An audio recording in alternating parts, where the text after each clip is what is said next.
Oh, yes, another major is in the book. Stage 3 was an absolute roller coaster.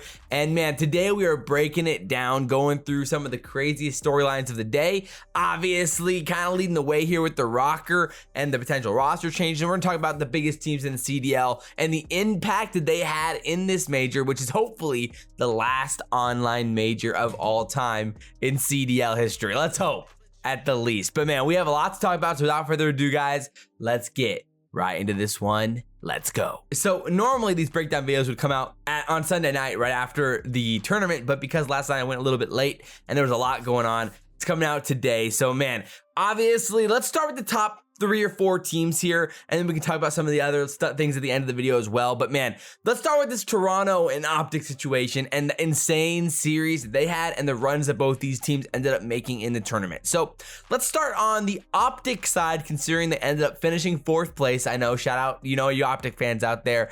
I mean, to be fair, we talked about this a lot last week, and I felt like I was going to bat for OpTic a little bit, which is pretty rare nowadays, because so many people were doubting this OpTic team, and I thought we saw a little bit of potential still, and we hadn't seen them play against the middling teams, and we saw flashes of certain success inside of hardpoints and respawns. But man, heading into that first series against LAG, there was a ton of pressure on the line for OpTic to make something happen, and basically just to not blow it in that series.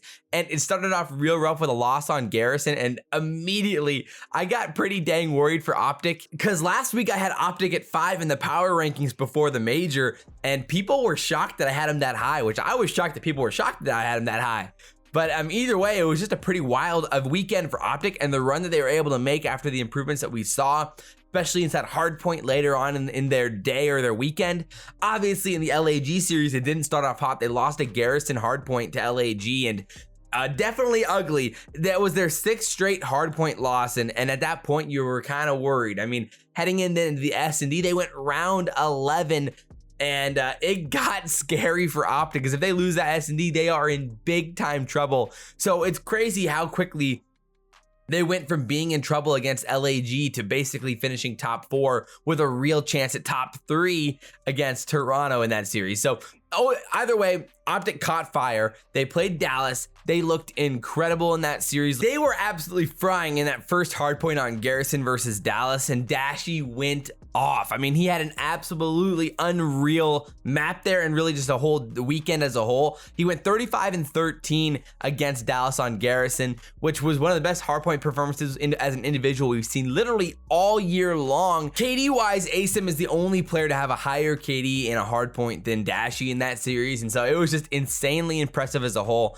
And wow, it was just a dominant map. And so then you head into a checkmate S&D, and again, OpTic looked really, really great. The finesse and the clutches. Envoy had a fantastic game hitting those flanks and those just massive flank routes there that he was finding all weekend long, and just everything seemed to be clicking for OpTic. They head into the control on raid, and again, insanely impressive. Dashy went 29 and 14. So OpTic had now won 6 straight maps heading into a Mutineers series where, that was going to be a big time question mark. The Mutineers had looked pretty freaking good, and heading into that series, I was like, all right, this is going to be pretty freaking close.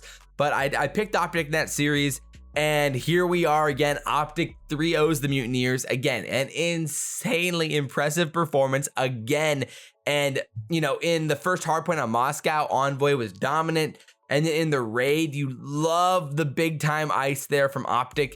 Heading to a round 11, Dashy with the freaking ace on raid, man. The raid 3v1, like just a crazy series. Scump had the clutch. I put up a reaction video of the insane clutches just yesterday or on Sunday of that for my live stream that I was doing for the watch party. So go check that one out, because it was definitely lit. And then you head into a checkmate. And again, OpTic just looked really insanely impressive. The fundamentals were on point. The trades, I thought their communication really, it must have picked up. The improvement was definitely massive there, considering the trades, more about the communication and how they utilize their communication, because the trades and setups were so much better in the Empire series and the Florida series and what we had seen at any point in the previous few weeks heading into this major from OpTic. And so You know, the signs were insanely positive for OpTic heading into a massive Toronto series. Toronto hadn't looked too bad themselves heading into that series either. So again, of course, Toronto had lost to FaZe in the winner side of the bracket early on in this tournament. It went to a game 5. FaZe just clutched up in the raid search and destroy, beating Toronto on their best map, which was definitely telling heading into the series later, into the losers finals later. But my word, absolutely an insane time for them. Again, on the control and the hard point, Cammy and Bance looked really, really great. And Cammy was a standout player all weekend long. He had an insane tournament, an unbelievable tournament, and really just looked dominant as you could possibly be. It was just ridiculous. And so, you know, FaZe had beat them, but then they went down the losers bracket and Ultra smoked LAT. Obviously, we had the 250-14 map on raid there, which was the most unreal performance we've probably ever seen from a team. The start was absolutely ridiculous. And then you head into an S&D where Thieves bounced back on Miami, and then Toronto dominated the checkmate, or the Garrison, then dominated the checkmate hardpoint, 100-point clubbed again in the series. Toronto beat LA Thieves 500-95 in the hardpoints. 500-95 in the 2 hardpoints combined. What? Just absolutely ridiculous. So at the end of the day, they head into an OpTic series next, and they are hot, spicy hot after beating LA Thieves like that, probably with a lot of confidence. And I was really, really worried for OpTic heading into this one. I didn't give OpTic much of a chance. 3-1 seemed about as likely as ever for Toronto to win, winning both hard points, and then maybe OpTic steals a search and destroy, or maybe a control. But Toronto had been dominant in control at that point, with winning at that point. I think it was 13 straight controls, or 12 straight controls heading into that series. So just ridiculous. And OpTic came out and absolutely dominated. They fried on map 1 Garrison, and Scump played the best map of his whole season by far, and it wasn't even close. Scump looked incredible in map 1, probably the most dangerous Scump we've seen in a long time, especially in a hard point. And you know, that was shocking. OpTic came out and played it great, and they had a real chance at that point to win the series, especially heading into a Moscow S&D where OpTic had looked pretty good this year so far. But Ultra came out, they bounced back and played a really, really nice Moscow, man. I loved everything they did in that S&D. And Toronto made some unreal plays. The decisive bomb movement in that game was awesome, and loved the coordination as a whole from Toronto, faking the rotations, playing a lot of finesse there. Toronto looked so good on that Moscow. As a whole, Toronto's ability to clutch, especially like on the bomb side, so what we saw in that series where Toronto was in a 2v4 on the bomb site. They clutch up, they end up winning the round, and that was in round 7, basically the decisive round in that Moscow. Oh, just really, really, really impressive from Toronto. And then they head into a raid control again, which goes down to the wire. I gave OpTic next to no chance in this hard point, or in this control either, considering how good Toronto had been in controls and on raid specifically. Cammy clutches up, gets streaks, and wins the round 5 for him on an offensive performance. Again, OpTic had defense on the control on raid against Toronto in round 5, but Cammy clutches up with streaks to make it happen. So huge plays from Cammy, and just a really, really mind-blowing control there from Toronto as a whole. Then you head into a game 5, and again, down to the wire there. The raid S&D goes round 11, and Toronto clutches up, which was just crazy in itself. CleanX just walked his way into laundry in round 11, which should never, ever happen. Again, OpTic got a little like turtle shell. They kind of bunched up a little bit. Usually people call it turtle shelling, where they're just kind of going into their little shell here and playing inside buildings.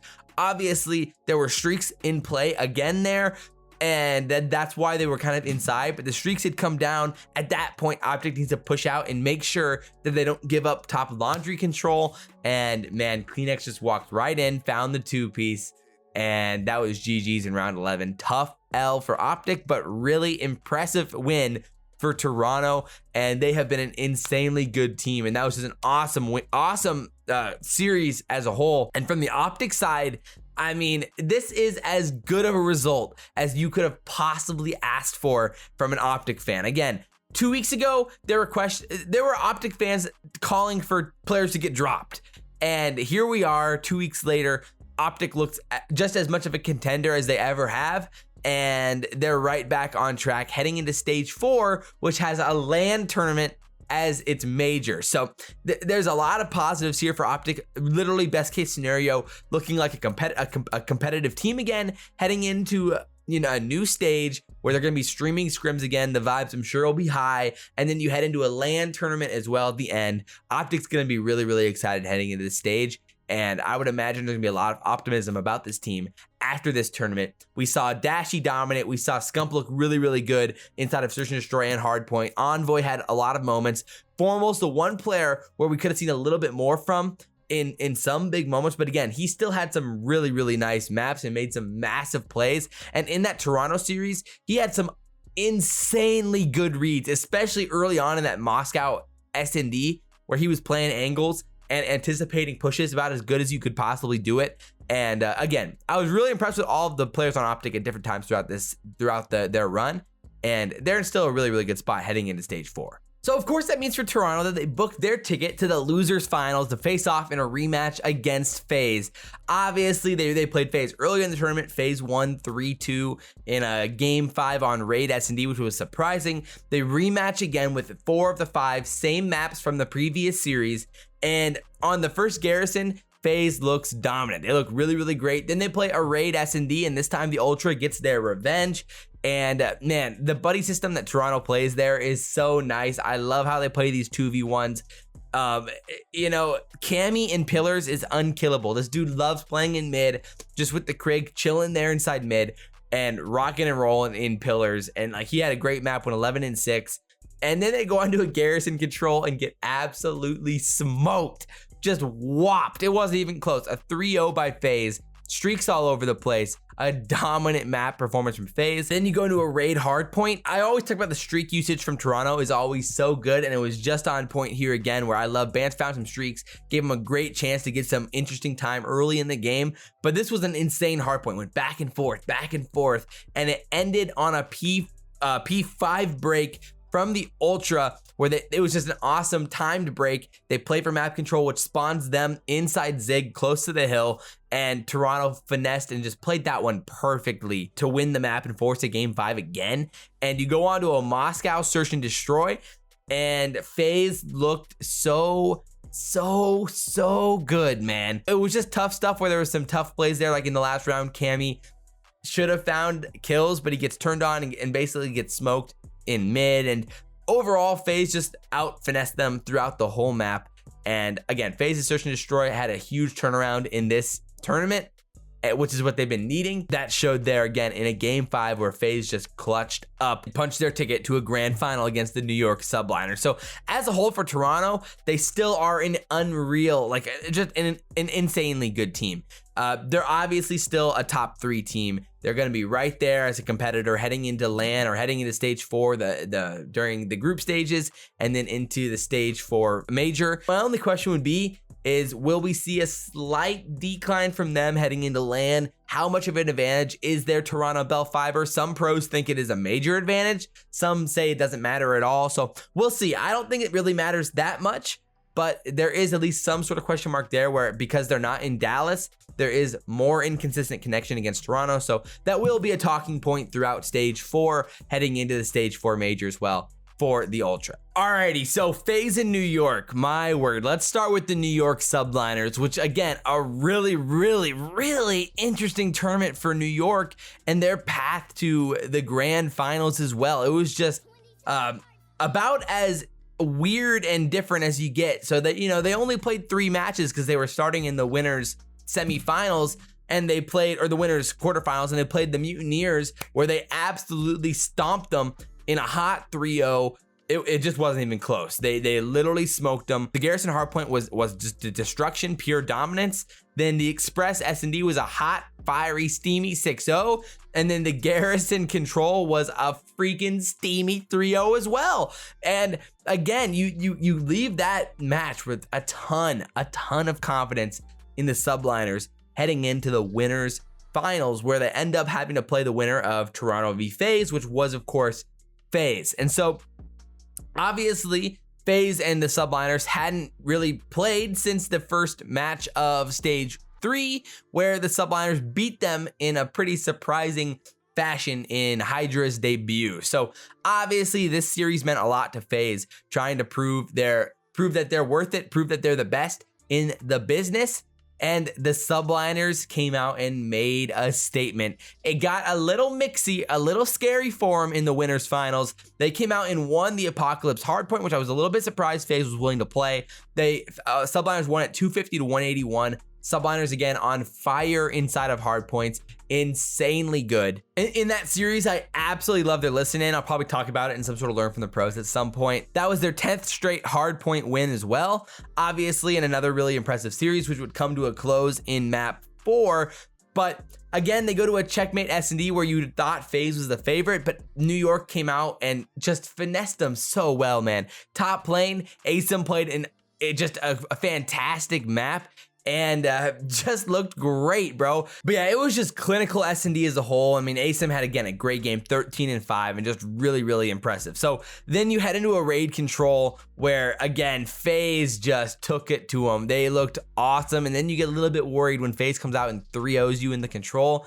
The reverse sweep alarms start going off. FaZe comes out again in a raid hardpoint, back-to-back raids, and dominates that one as well, looking really great again, forcing a game 5 on Express, which again generally leans to the Subliners' advantage. It goes round 11, just crazy, just absolutely insane. And Simp v HYDRA 1v1, of course, which I reacted to again in that reaction video, and you should go check it out. And again, just an awesome series. Subliners clutch up because Simp doesn't plant, which Clay had said that he told HYDRA don't chow, because Simp isn't going to plant. It's not how Simp plays. So Clay made the call and wins the game, punches the ticket to the grand finals. Of course, FaZe works their way through losers, beats Toronto again, faces off again in the grand finals. So the Subliners played 3 matches in the series, or in this tournament, 2 of them against FaZe, where they now have to rematch FaZe from the winners finals. And not only that, but then you have to play a massive map pool,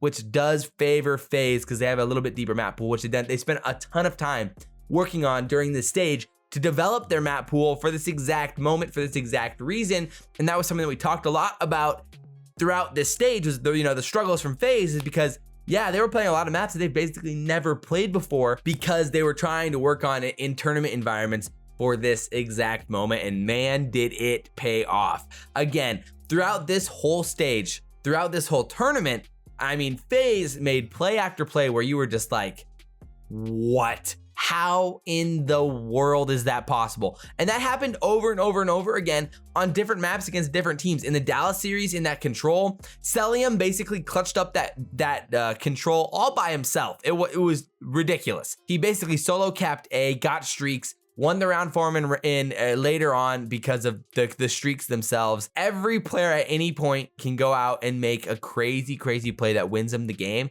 That's what happened in the control against Dallas. And that just continued to happen throughout the series, where individual talent ended up bailing them out in big time moments. Obviously, it came up just short in that Subliner series in the winners finals, but in the losers finals, in the grand finals, the individual plays were just crazy along the board. You've got to be insanely impressed over and over and over again from FaZe and how these guys like to play. They're so scary across all the maps. Abezy had insane maps. That control against Ultra, where they just dominated, was terrifying. And Abezy went off, and Cellium went off. And then into the grand finals, there's so many moments. The crazy round 11 clutch on checkmate, where FaZe ends up absolutely going ham with the insane clutch, where again Simp and Abezy both go 12-7 in that series. On the Garrison control, just the dominant 3-0 where Arcides goes off with the 74U. He goes on an absolute killing spree with the Craig. He's going on killing sprees. All 4 of these players make highlight-worthy plays all throughout the tournament, and I thought it was funny how Maven was calling out Abezy on not getting the streaks, because it's so true. Abezy is always throwing away those 4 or 5 or 6 kill sprees, but at the end of the day, man, after the Garrison control, they go into a Moscow hardpoint. Again, there aren't very many other words besides dominant from FaZe to describe how well they play. The rotations were just on point all the way through. The P4 and the P3 to P4s were so great for FaZe in that series on Moscow. And when RCs is going 31-16, you know, you don't even need Simp to put up insane stats. The rest of the team's frying. Like, wow. RCD's had some unreal plays there. Abezy had some finesses where you're just like, what am I watching? It just insane, man. And it always blows my mind. So then finally you go on to a Miami S&D where the Subliners find a map. They looked really, really good. They were up 5-0. It got to 5-3, so it got a little mixy there for a second with the potential of a full sale, but the Subliners ended up clutching it up. Again, a really solid map from the Subliners. FaZe isn't great in Miami S&D, so it's not that surprising that Subliners ends up winning it. But again, Hydra made some awesome plays there as well and continues to show the potential that Hydra has inside of hardpoint or inside of S&D is still ceiling potential. And this is nothing to take away from the Subliners. The FaZe just played a really, really good grand finals. Then you go into a checkmate control, which came down to the wire. It was crazy. And FaZe clutches up in a round 5 offense where it basically came down to a Simp 2-piece that opened up the map for him, forced an ASIM 2v1 basically inside the hill where ASIM found Abezy, and then it came down to a 1v1 between RCDs and ASIM, and RCDs traded out the kill, found it, and won the round. And at that point, FaZe was in the driver's seat. It went to a raid S&D, which has been FaZe's best S&D map up to this point, and FaZe just smoked them to put him away and take home the stage 3 major, and RCDs was crowned the MVP of the stage. I mean, after a subpar stage 2 from RCDs to come out and do this in a stage 3 major was crazy impressive. It was pretty mind-blowing actually how well he played, and especially in that grand finals, they couldn't kill him. He was unkillable on the map. And a Big Alec takes home the MVP of the stage as well. So my word, a crazy, crazy, crazy, crazy weekend. And this video was really long, and we only talked about the top 4 teams basically. So real quick, I want to talk about the Minnesota Rokkr. Accuracy was benched. Not a great weekend for the Rokkr. Obviously pretty poor performance from them, getting absolutely smoked by the Royal Ravens 3-0. They lost the Garrison hardpoint, a raid S&D, and a Garrison control, where the Royal Ravens, again, they made a run. We'll talk a lot more about them on the podcast tomorrow, but they made a run, made it really, really mixy, and Minnesota just went home head in their hands because of how bad they played. They looked, and Accuracy had a really, really tough go at it during the series, and Accuracy ends up getting benched today for Major Maniac coming back in the lineup. So that's what we're gonna have to talk a lot about this week. I'm really, really interested to see how this could play out for the Rokkr. You know, it should give them a little bit more S&D help, because on their careers, Major Maniac's been a better S&D player than Accuracy has. And so pairing him with Standy and with Priestahh and Attach should make for a pretty interesting roster and could definitely work. We've seen what Kenny has been able to do on the main AR with that really fast roster. So I think having those players around Major Maniac, you know, we saw him play the main AR with FaZe last year. It should be really interesting, and I'm looking forward to seeing it. We'll talk a lot more about how that could impact the team tomorrow on the podcast as well, but it's going to be a blast, boys. So there it is, the top 4 teams, the Rokkr, and we'll talk so much more. Luckily, we have a week off here to go through all of it this week and talk through so many spicy points. So I hope you guys enjoyed this video. If you guys did, like, comment, subscribe, share the video if you guys really enjoyed it. As always, guys, I'm your boy, Abezy, and guys, we will see you next time. I'm out.